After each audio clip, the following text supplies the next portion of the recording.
Exhale. Isa pa. Inhale. Exhale.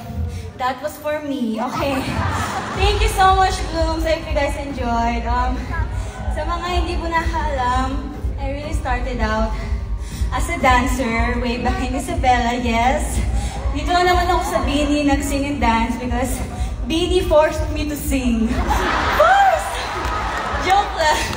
Of course, I love this. I love Beanie. Pero, you know, dancing will always be with me. It will always be my passion. It will always be my baby. And I'm so happy to be performing. Why? It's my baby. Yes, and I'm so happy to be performing an all dance for my solo prod. And sabi ko nga kahapon, gusto niyo ba ng all sing sa next concert? Ayoko pa din. Wala pa ba doon? And, you guys want more ba?